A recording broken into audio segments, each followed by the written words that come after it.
Academia Cristo, aquí tu paz. Hola y bienvenidos de nuevo.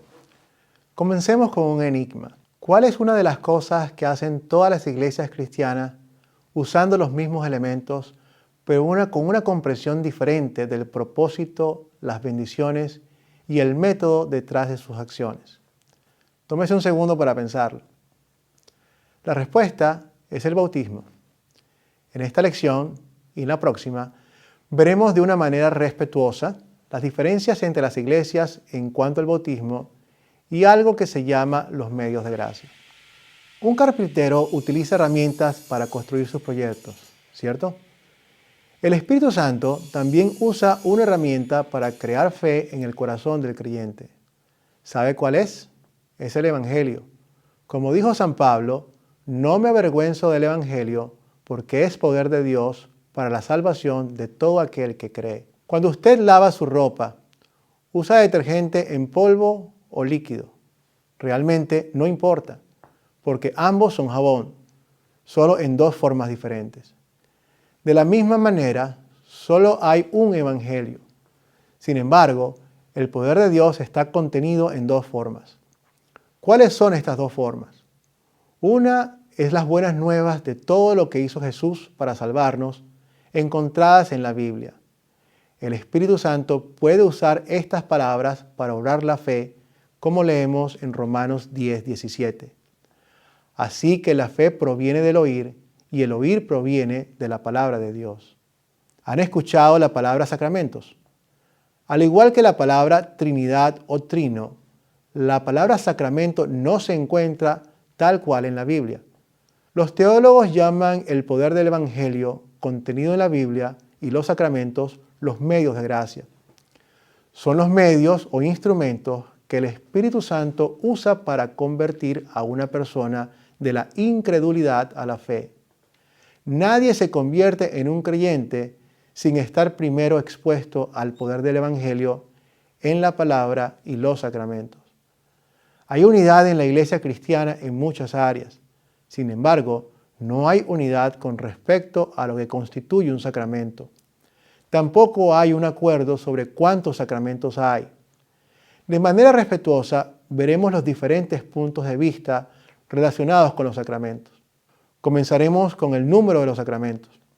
La Iglesia Católica Romana tiene 7 sacramentos. Estos son bautismo, Eucaristía o Santa Comunión, confirmación, matrimonio, penitencia o confesión, ordenación y últimos ritos o extremaunción. La Iglesia Luterana y la Iglesia Anglicana tienen 2 sacramentos. Estos son el bautismo y la Santa Comunión. Las iglesias protestantes, evangélicas y pentecostales no tienen sacramentos. Si hay 7 sacramentos, 2 o ningún sacramento, esto depende de cómo se defina un sacramento. Quizás la definición más fácil de un sacramento es algo que se reserva para un propósito sagrado. Es paralelo a la palabra consagrado. Una mejor manera de entender un sacramento es observar las características de los sacramentos. Hay 4 características o elementos esenciales de un sacramento que surgieron de la Reforma. Definen un sacramento como algo que: 1. Ofrece el perdón de los pecados. Número 2. Está instituido por Dios. Número 3. Es mandado por Dios y conectado a su palabra. Y número 4. Tiene un elemento externo o terrenal.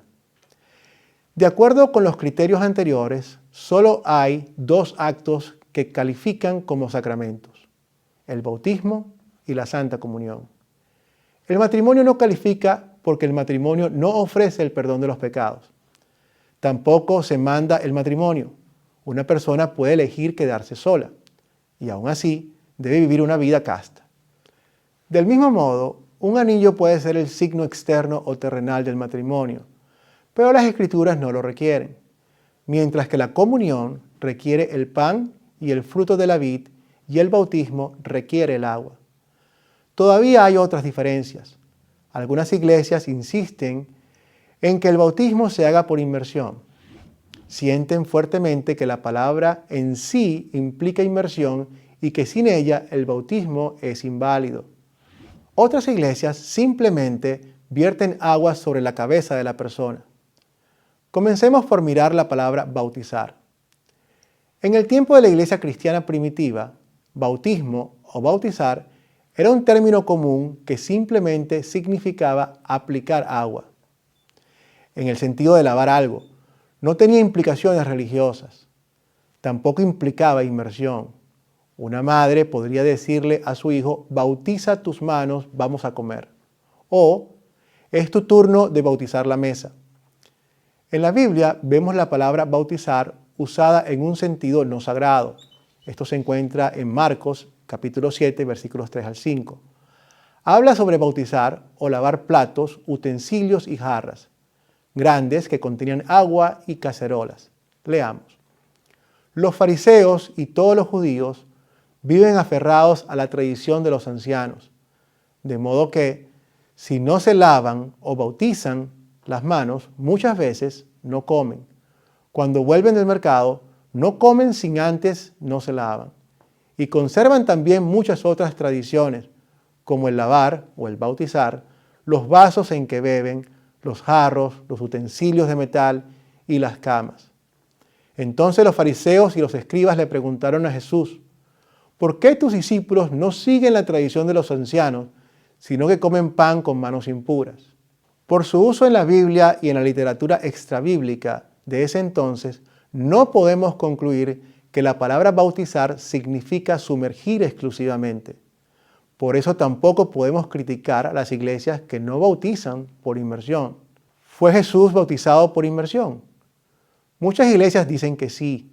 Basan esta enseñanza en las palabras de Mateo 3:16 y Marcos 1:10, donde leemos: después de ser bautizado, Jesús salió del agua. En cuanto Jesús salió del agua, es cierto que Jesús fue bautizado en el río Jordán. Que se haya hecho por inmersión no está implícito. El griego, el idioma original del Nuevo Testamento, implica que así como Jesús bajó de la orilla al río Jordán, después de su bautismo salió del agua y subió a la orilla. Incluso si asumiéramos que Jesús fue bautizado por inmersión, lo que tenemos es una descripción de lo que sucedió, no una receta que deba seguirse literalmente. Si tomamos cada evento que describe la Biblia como un mandato, eso puede causar confusión y aprisionar innecesariamente a las conciencias.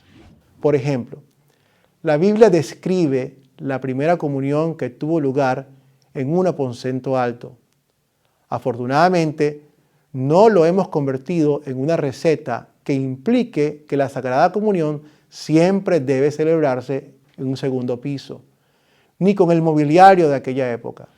O sea, si se confunde la descripción de un evento de la Biblia con la prescripción, uno termina malinterpretando la Biblia. En fin, el bautismo no es bautismo a menos que se aplique agua. La inmersión es una forma de hacerlo. Crea una bonita imagen de ahogar al viejo Adán. Sin embargo, exigir que el agua se aplique de esta manera o decir que de otra manera no es válida es ir más allá de lo que las Escrituras dicen. Lo que le da el poder o validez al bautismo son las promesas de Dios que Él confiere a través del sacramento. De nuevo, gracias por su atención. Bendiciones.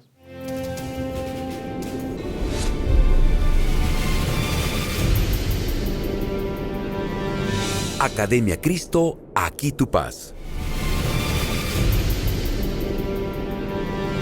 Academia Cristo, aquí tu paz.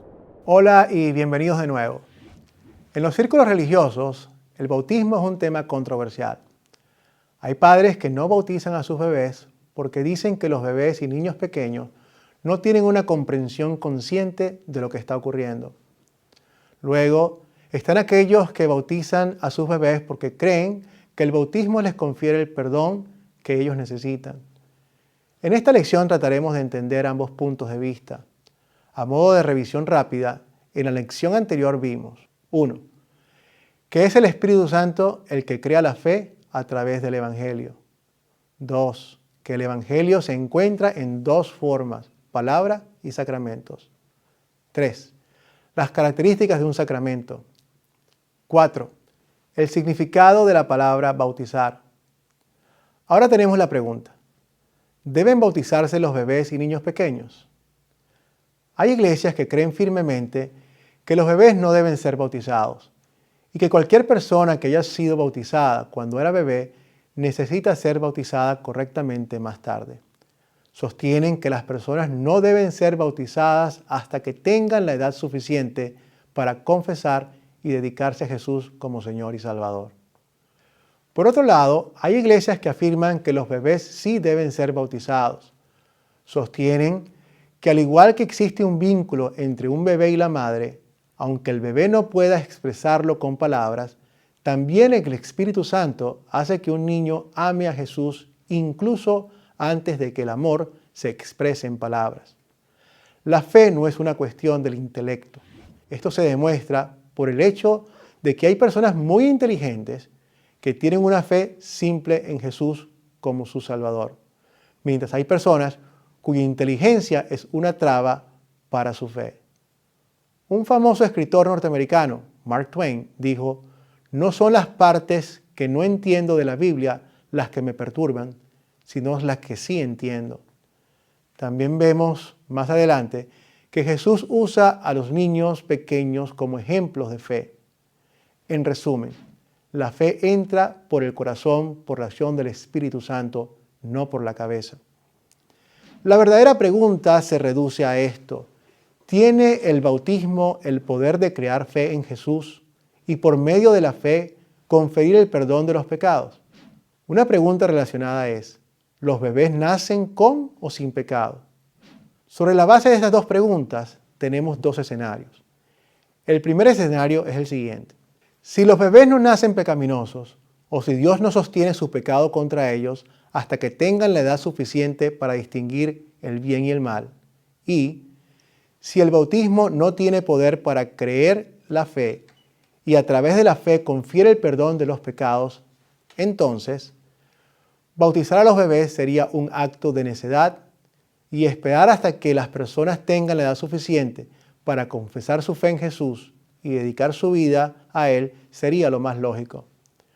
Por otro lado, el segundo escenario es el siguiente: si los bebés nacen pecaminosos y necesitan perdón tanto como cualquier otra persona, y si el bautismo tiene el poder de crear fe, incluso en el corazón de un infante, y si los bebés son capaces de recibir esa fe, entonces bautizar a los bebés y niños pequeños no solo tiene sentido, sino que es importante y es un tremendo regalo de Dios. Veamos lo que la Biblia dice sobre estas premisas anteriores. 1. Los niños nacen pecadores. Es una condición que heredamos de nuestros padres, que se remonta hasta Adán y Eva. Juntamente con el rey David confesamos: "Yo fui formado en la maldad, mi madre me concibió en pecado". Salmo 51, versículo 5. De hecho, la Biblia deja en claro que toda la humanidad necesita perdón. No hay ninguna indicación bíblica de que Dios no tome en contra de ellos el pecado de los bebés y niños pequeños hasta que tengan la edad suficiente para ser responsables de sus acciones. Número 2. Los pequeños son capaces de creer. Al igual que los bebés pequeños, los niñitos son capaces de amar a sus madres, aunque no puedan expresarlo en pensamientos o palabras. Son capaces de recibir fe en Jesús por medio del Espíritu Santo. De hecho, la Biblia se refiere a los niños pequeños como modelos de fe. En Marcos 10:14 leemos: Jesús se indignó y les dijo: "Dejen que los niños se acerquen a mí, no se lo impidan, porque el reino de Dios es de los que son como ellos". También leemos en Mateo 18:6: "A cualquiera que haga tropezar a algunos de estos pequeños que creen en mí, más le valdría que le colgaran al cuello una piedra de molino y que lo hundieran en el fondo del mar". Número 3. El bautismo tiene poder para crear fe. La Biblia siempre habla del bautismo como algo que tiene poder para cambiar el estado de la vida de una persona, poder para santificar a la iglesia, los creyentes para revestirnos en Cristo. El bautismo es algo que nos permite nacer de nuevo. Tiene el poder de lavar y perdonar nuestros pecados. Lejos de ser impotente, es algo que nos salva. El bautismo no es simplemente un ritual o un acto de obediencia que aplicamos a aquellos que ya tienen fe. Es un medio de gracia, a través del cual Dios derrama su gracia sobre nosotros. No es más difícil para el Todopoderoso Espíritu Santo obrar la fe a través del bautismo en el corazón de un bebé que en el corazón de un anciano. El hecho de que un bebé de 2 semanas no pueda expresar el amor que siente por su madre no significa que ese amor no exista. De la misma manera, el hecho de que un niño no pueda expresar su amor y fe en Jesús no significa que no exista. Creer en Jesús no es un ejercicio intelectual, sino una cuestión espiritual. Y el Espíritu Santo introduce esa fe, no a través de la cabeza, sino a través del corazón. Es por esto que en Academia Cristo estamos comprometidos con el bautismo de infantes. Número 4. La iglesia cristiana primitiva dio el ejemplo.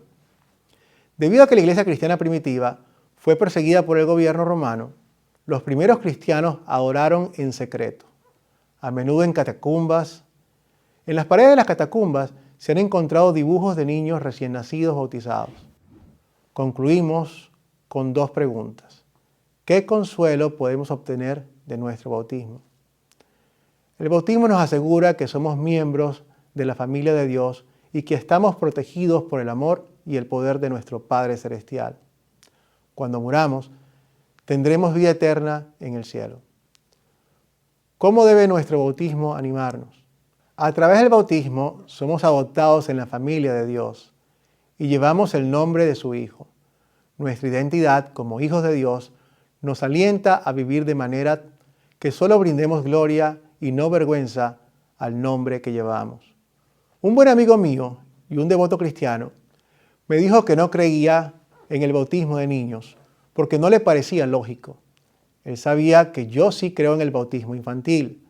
Así que respondí, estoy de acuerdo, tu posición es más lógica, pero mi posición es más bíblica. Luego le pregunté si creía en la Santísima Trinidad, 3 personas distintas e iguales, desde toda la eternidad, pero no 3 dioses, sino uno. Él respondió absolutamente. Luego le pregunté si creía que Jesús es completamente Dios y hombre al mismo tiempo. Una vez más, él respondió que sí. Ambas doctrinas son imposibles de reconciliar desde una perspectiva lógica. Sin embargo, son aceptadas por toda la iglesia cristiana. Plantea la pregunta, ¿por qué se le da tanta importancia a la lógica en ciertas enseñanzas, mientras que en otras doctrinas que son igualmente ilógicas se aceptan sin discusión? La posición de Academia Cristo es que cuando se trata de enseñanzas de la fe cristiana, es más importante ser bíblico que lógico. Gracias por su atención. Bendiciones.